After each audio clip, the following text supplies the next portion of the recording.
Bonsoir à tous, ravi de vous retrouver en ce lundi 21 juillet. Toute l'actualité près de chez vous, votre météo à venir.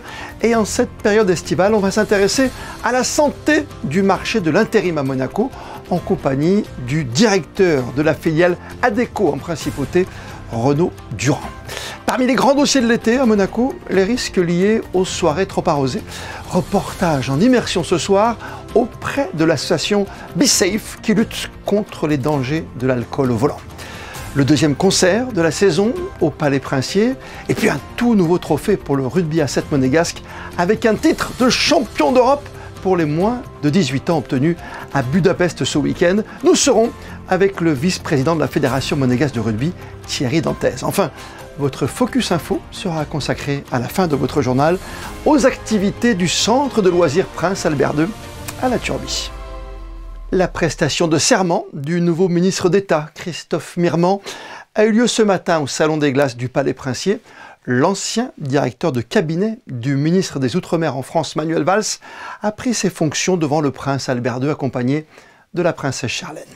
La feuille de route de l'ancien préfet compte de nombreuses missions d'importance. La sécurité, notamment, reste au cœur des priorités en principauté. Ses premières visites ont d'ailleurs été pour les policiers et le corps des sapeurs-pompiers. Et devant ces derniers, le ministre d'État de déclarer, je cite, « Votre professionnalisme est unanimement salué. Je suis particulièrement conscient des obligations opérationnelles qui vous incombent et auxquelles vous faites face avec rigueur et détermination.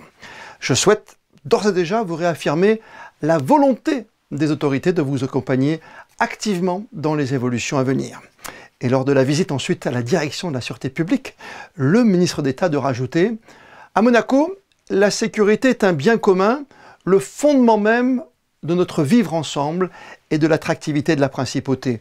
C'est grâce à vous que Monaco demeure un modèle en matière de sécurité et de qualité de vie.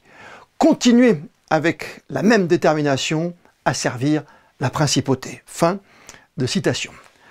Dans l'actualité toujours en matière de sécurité, nous vous proposons ce soir un reportage aux côtés des membres de l'association Be Safe, chère à Camille Gottlieb, qui lutte contre les dangers de l'alcool au volant. Responsable, on le rappelle, de 30% de la mortalité routière. Face à ce terrible constat et aux accidents pour certains mortels qui ont marqué la principauté ces derniers mois, des navettes gratuites mises en place par Be Safe Monaco sillonnent, et ce depuis quelques saisons d'ailleurs, les rues de la principauté pour accompagner les personnes en état d'ébriété. Voici le reportage d'Émilie Rousseau, accompagné du Coco Maza. C'est une initiative qui s'inscrit pour une route plus sûre. Créée en 2017 par Camille Gottlieb, Be Safe Monaco vise à prévenir les accidents liés à l'alcool au volant, la première cause de mortalité sur la route. L'année dernière, c'est des accidents surtout qui ont choqué parce qu'ils étaient très impressionnants, autant au niveau du nombre de décès et au niveau aussi matériel, où ils ont vraiment choqué la population de la principauté et même autour de la principauté. Et c'est pour ça que ça renforce aussi le message de Be Safe en disant que vraiment l'alcool au volant, ça n'épargne personne. Et il faut prendre ces dispositions soit avant, soit si les dispositions n'ont pas été prises, que Be Safe Monaco est là pour ça justement pour gérer l'après-consommation d'alcool. Pour éviter que des personnes prennent la voiture après une soirée un peu trop arrosée, 2 navettes ont été mises en place, l'une affectée à Monaco, l'autre aux communes limitrophes. Une alternative simple, gratuite et surtout qui peut sauver des vies. Alors on a en place un numéro de téléphone qui est sur les réseaux sociaux de Be Safe. Les clients nous appellent directement, on reçoit l'appel, on demande où se trouvent les clients. On peut leur dire approximativement une durée de temps dans laquelle on va arriver. Et voilà. Durant l'été, les rotations s'effectuent 6 jours sur 7, de minuit à 5 h du matin. On a commencé donc le 1er juillet. Là, on est actuellement à peu près à 230 personnes. Donc là, on est vraiment en début, donc le 1er juillet. Après, je pense qu'on va essayer de monter un peu plus. Comme l'année dernière, par exemple, on avait fait à peu près dans les 700-800 personnes ramenées. Donc voilà, donc je pense qu'on va réussir à atteindre encore plus de personnes cet été. Une action donc concrète pour une route plus sûre, sans gâcher la fête. Dans sa démarche, Be Safe peut compter notamment sur le soutien de la Société des Bains de Mer et du Twiga. En cette période estivale, on va s'arrêter ce soir sur les tendances du marché de l'intérim à Monaco. Comment se porte-t-il? Y a-t-il des secteurs sous tension? Toutes les réponses avec le directeur de la filiale Adecco à Monaco, invité ce soir de votre journal, Renaud Durand. Bonsoir à vous. Bonsoir. Comment se porte, j'allais presque dire au cœur de l'été, mais on est vraiment en plein été, ce marché de l'intérim ici à Monaco? Alors merci de m'accueillir dans votre journal télévisé. Le marché de l'intérim se porte bien. Aujourd'hui, on renforce plusieurs secteurs d'activité, dont l'hôtellerie-restauration et puis l'ensemble des métiers sur lesquels on est présent, notamment la construction. La construction qui est la base ici à Monaco et pour vous, pour Adecco, hein. Alors, bien évidemment, c'est une base pour Monaco, on le dit, hein, sur les 4 dernières années, le marché a explosé, on peut le dire, hein, puisque l'intérim s'est développé très fortement, avec des croissances à 2 chiffres. Et bien évidemment, le secteur de la construction a été le vecteur de croissance le plus important en sortie de crise Covid et jusqu'à cette année. On a bien l'impression que c'était quand même un des marchés qui est le plus positif et même qui est en courbe exponentielle. Alors, il l'a été. Jusqu'à fin 2024, c'était réellement très, très porteur. Ensuite, il y a eu la livraison de grands chantiers. On les connaît sur Monaco. Donc, ça a permis ce fort développement. Et en même temps, certains chantiers se terminent. Et ensuite, on est en attente des suivants. Mais le secteur reste actif, notamment sur la maintenance et puis sur les petits travaux. C'est quoi finalement? C'est de la mission de courte durée qui est la plus importante, de moyenne, de longue durée, comme un chantier sur Maréterra? En fait, je pense qu'on est présent sur les 2 domaines. Vous savez, il y a 18 sociétés d'intérim à Monaco. On est chacun spécialisé dans certains domaines, certains dans le gros œuvre, d'autres plutôt dans le second œuvre si on se parle de la construction, d'autres dans le secteur tertiaire. On va dire que dans le secteur du bâtiment, les contrats sont plutôt longs par rapport à la moyenne qu'on peut connaître.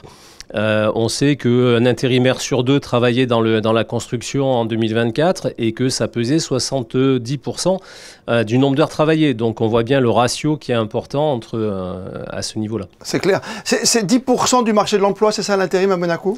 C'est 10% du marché de l'emploi, absolument. Avec, on l'a dit, des chiffres records après Covid, bien sûr.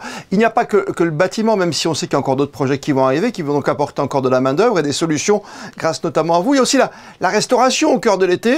Est-ce que c'est un vrai sujet chez nous, ici à Monaco ? Alors oui, bien sûr, c'est un vrai sujet. L'hôtellerie-restauration fait partie des secteurs extrêmement dynamiques et dont on a besoin. Donc, contrairement par rapport au secteur de la construction, on est sur des contrats beaucoup plus courts puisque ça pèse. On a 20% de missions en hôtellerie-restauration qui ne pèsent entre guillemets que 2%, enfin 1,7% pour être précis, du nombre d'heures travaillées.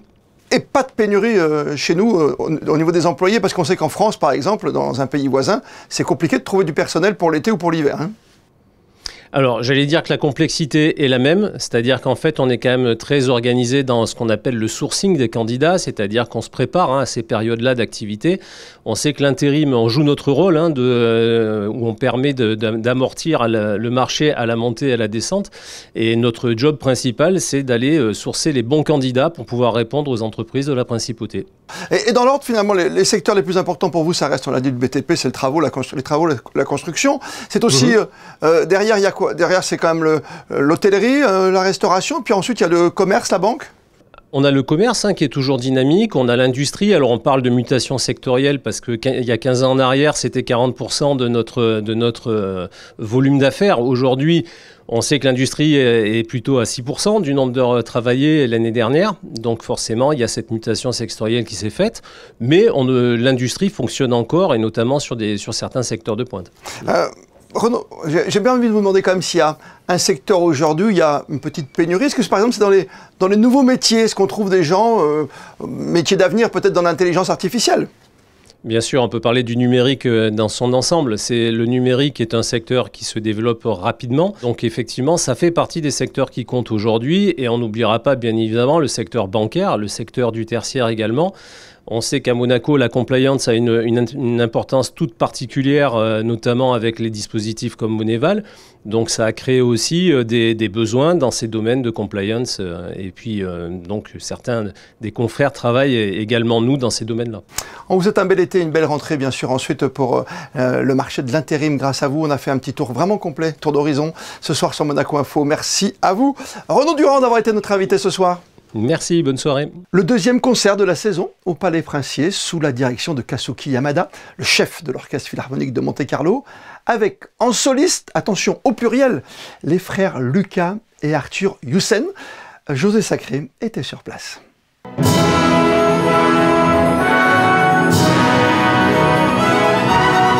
Brahms, Mozart et Carl Maria von Weber étaient au programme du concert de l'Orchestre Philharmonique de Monte-Carlo, sous la direction de Kazuki Yamada, dans la cour d'honneur du Palais Princier dimanche 20 juillet. Dans Jubel, ouverture opus 59 de Weber, le public a sans doute été surpris d'entendre l'air du God Save the King.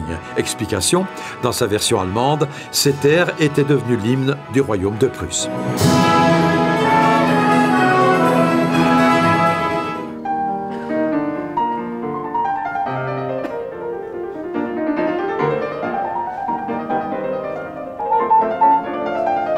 Ensuite Mozart et son concerto pour deux pianos numéro 10 en mi bémol majeur Köchel 365 avec en soliste les frères Luca et Arthur Hussen qui étaient cette saison les artistes en résidence avec l'Orchestre Philharmonique de Monte-Carlo et qui jouaient pour la première fois dans la cour d'honneur du Palais Princier. C'est très spécial. Le podium dans le palais, cette ambiance, outside, c'est très spécial pour nous avec l'orchestre, avec Kazuki Yamada. Une dirigeante favorite de nous. C'est un grand honneur, un grand plaisir. C'est très spécial, oui.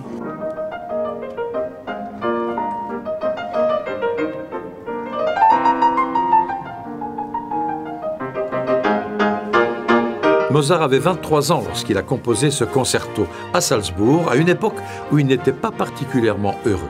Après la mort de la mère de Mozart, de Wolfgang Mozart et Nana aussi, donc je crois que c'est un concerto que c'est encore jeune, avec la naïveté, l'énergie très positive, mais aussi avec un sentiment développé, avec plus de maturité.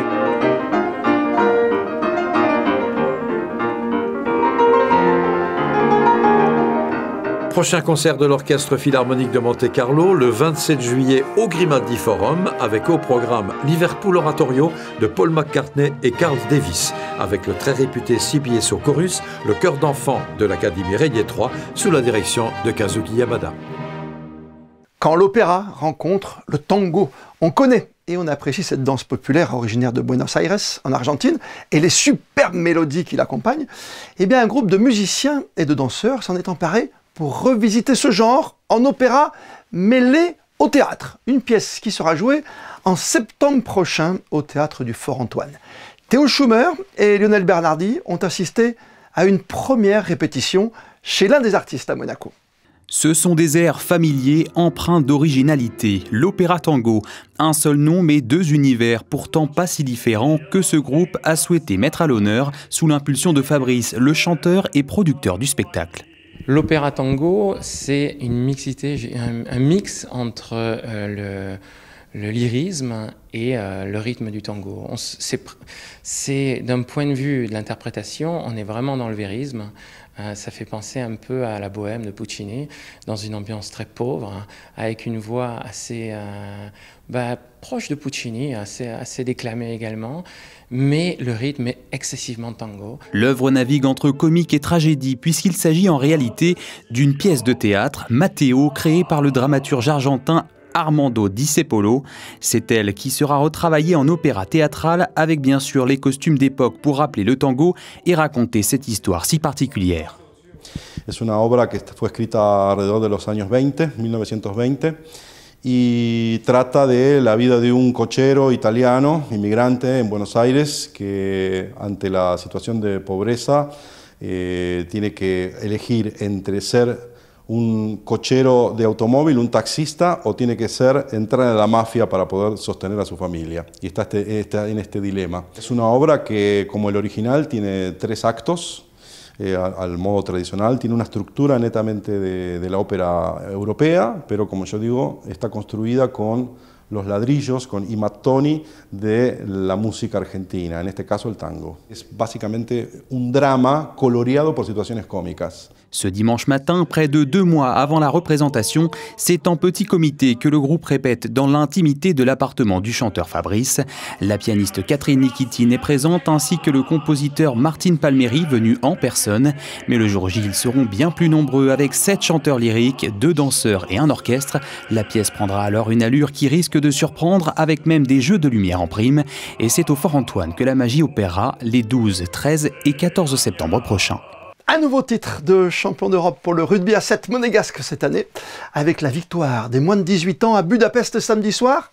Et avec nous, le vice-président de la Fédération monégasque de rugby, Thierry Dantez. Bonsoir Thierry. Bonsoir Christophe. On va revenir sans plus tarder, si vous voulez bien, cette performance incroyable en Hongrie. Ces 4 rencontres, c'est bien ça, on n'a quasiment pas pris d'essai. On a tout dominé pour être champion chez les U18. Hein. C'est exactement ça, un parcours sans faute.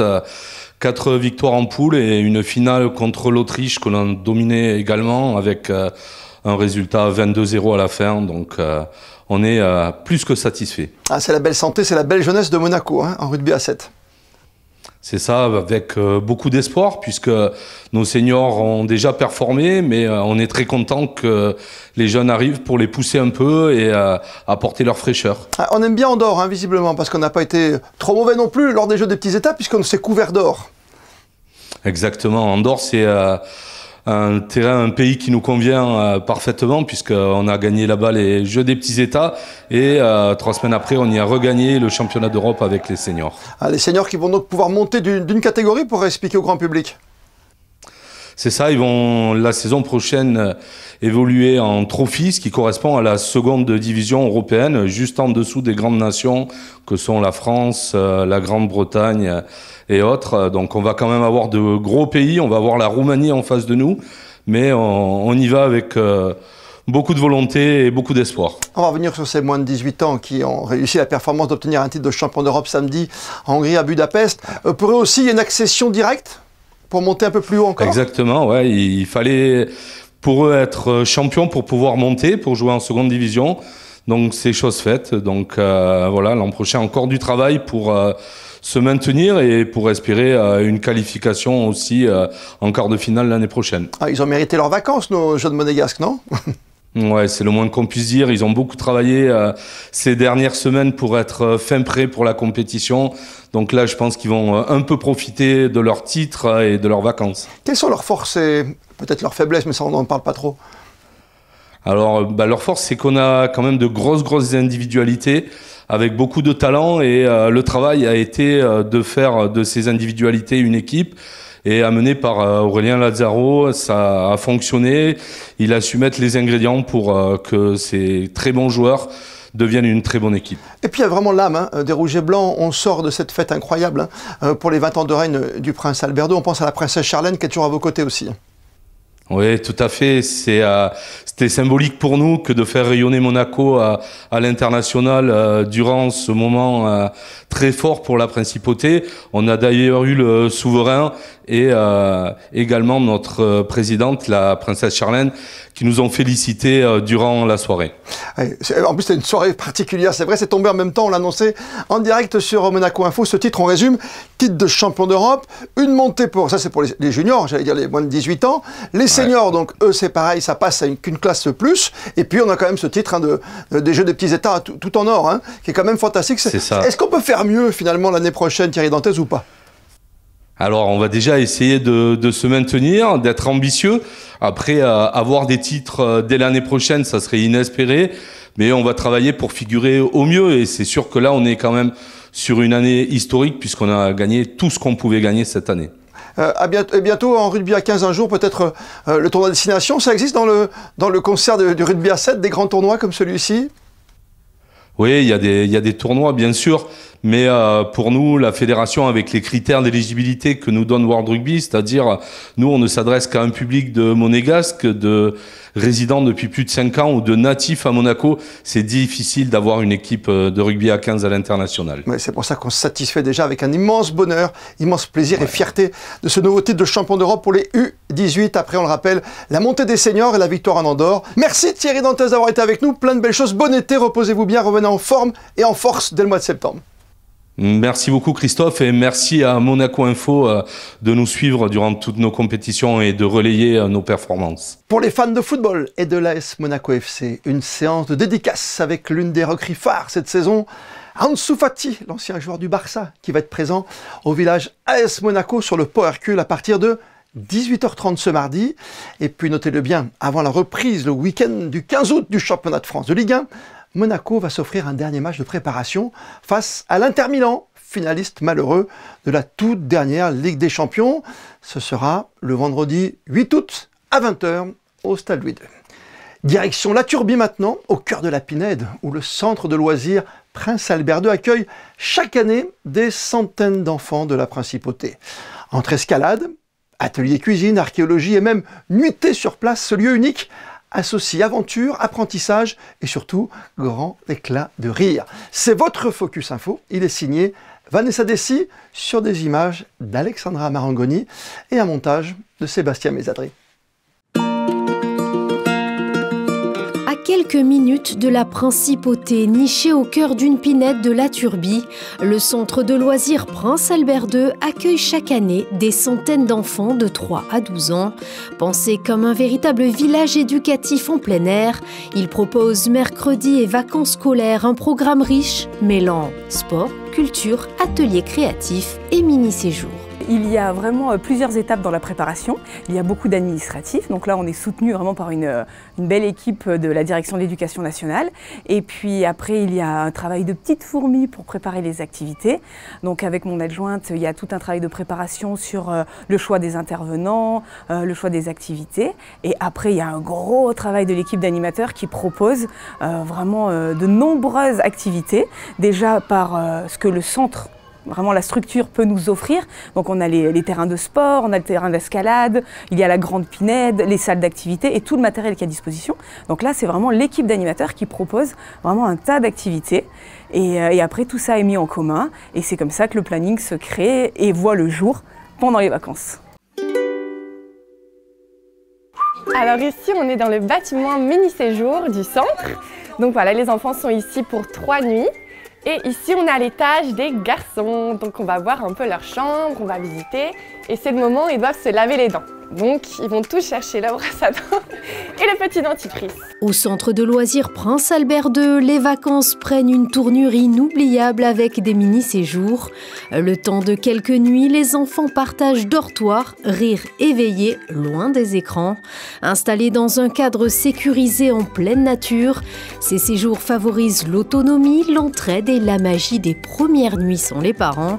Encadrés par des animateurs diplômés, les petits aventuriers vivent une expérience collective unique. Ils font eux-mêmes leur petite vie, ils sont très contents, ils rangent leurs affaires, ils sont très autonomes. Donc ça leur laisse une très grande liberté. En plus, ils dorment avec les copains, donc ils sont trop contents.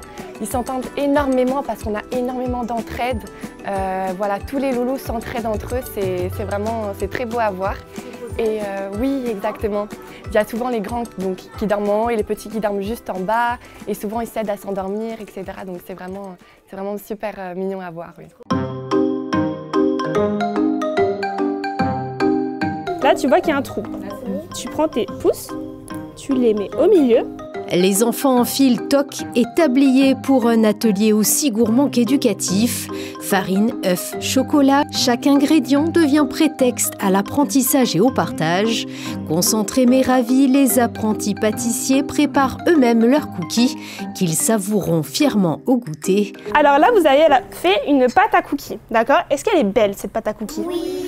Un moment sucré où l'on cultive aussi l'autonomie, la créativité et le plaisir simple de faire ensemble. Généralement, c'est des groupes de 8-9 enfants qui viennent et qui font chacun une pâte à cookies. Pâte à cookies ou pâte à muffins, ça dépend des groupes et s'ils l'ont déjà fait. Et ensuite, on répartit des tâches. Chacun fera une chose, c'est-à-dire peser ou mélanger. Et une fois qu'ils font ça, donc chacun fera à son tour quelque chose et à la fin, ils choisiront ce qu'ils veulent mettre à l'intérieur. Du coup, généralement, c'est assez marrant. Ceux qui veulent mettre des M&M, ceux qui veulent mettre du chocolat. Et donc, à la fin, ils repartiront avec des petits sachets de cookies à l'intérieur.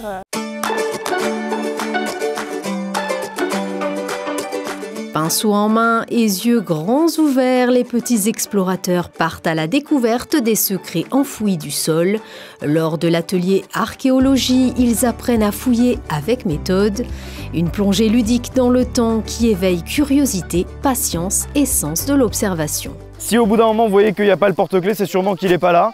Ce que vous pouvez faire, c'est que vous pouvez réenterrer les objets. Comme ça, quelqu'un d'autre pourra venir les chercher à votre place. Okay, le thème du mois de l'été entier, c'est les métiers. On essaie de leur faire découvrir plein de petits métiers à travers des différentes activités qu'on propose. Là, aujourd'hui, c'était le métier d'archéologue, qui est un métier qu'ils connaissent tous. Il y en a plein dans le groupe qui veulent faire ça plus tard, paléontologue, archéologue.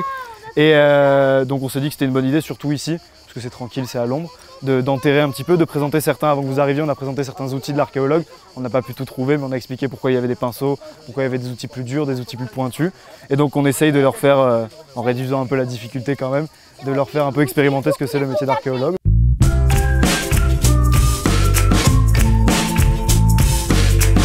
Casque sur la tête, baudrier bien ajusté, les enfants s'initient à l'escalade sur la paroi aménagée. Sous l'œil attentif des encadrants, ils apprennent à se dépasser, à faire confiance et à prendre de la hauteur. Un atelier où chaque prise franchie renforce l'esprit d'équipe. On a la chance d'avoir un mur d'escalade qui est accessible aux plus petits, parce qu'il y a un petit peu tous les niveaux, je m'adapte au groupe d'âge. Et voilà, donc pour les petits sous forme de jeu, pour les plus grands vraiment de l'escalade avec des cordes. Je pense que c'est vraiment une très bonne activité pour eux parce que ils arrivent à prendre confiance en eux. Moi je les vois grandir, finalement je les ai depuis, quelquefois il y en a que j'ai connus tout petits et que je vois encore et ils progressent, ils prennent confiance en eux, ils ont de l'aisance et ça leur fait plaisir et moi aussi.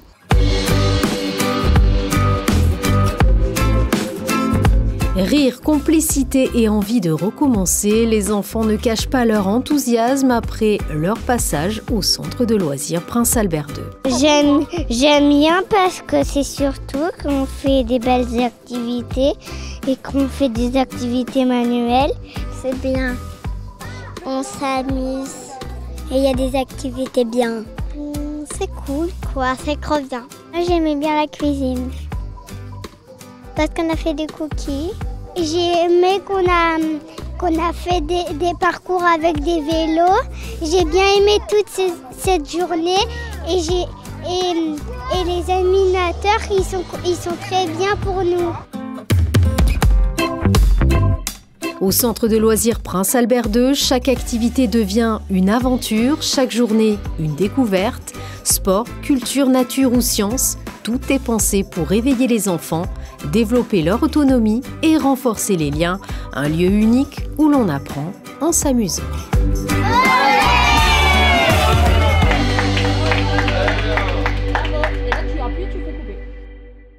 Avant de découvrir votre météo pour les heures à venir, en compagnie d'Alban Gingembre, comme le veut la tradition, on termine votre journal par les instantanés du jour consacrés à la prise de fonction du nouveau ministre d'État, Christophe Mirman, et sa prestation de serment devant le prince souverain ce lundi midi en principauté. Les photos sont signées Manuel Vitali. On se retrouve demain, 19h, pour un tout nouveau journal. D'ici là, passez toutes et tous une très belle soirée. Et plus que jamais, vous le savez, vous êtes bien sur Monaco Info.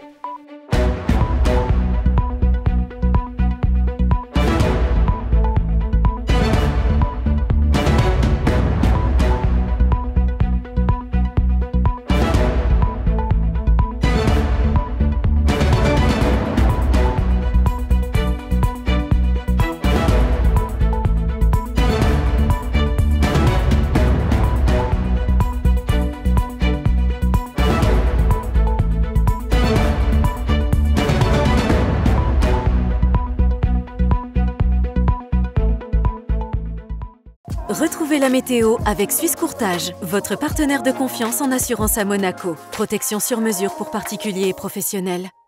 Bonsoir à tous. Demain, il fera beau à Monaco. On reste sur cette lancée d'un ciel ensoleillé malgré quelques nuages. Des températures agréables avec 21 degrés le matin et 28 degrés l'après-midi.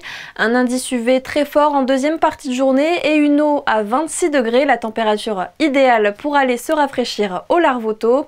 Le mardi 22 juillet, nous fêtons les Madeleines. Le saviez-vous, la madeleine a été créée en 1755 après que le roi de Pologne ait réclamé un biscuit inédit à sa cuisinière. C'est Madeleine Paulmier qui lui a proposé ce petit gâteau en forme de coquillage, gâteau qui porte aujourd'hui son nom.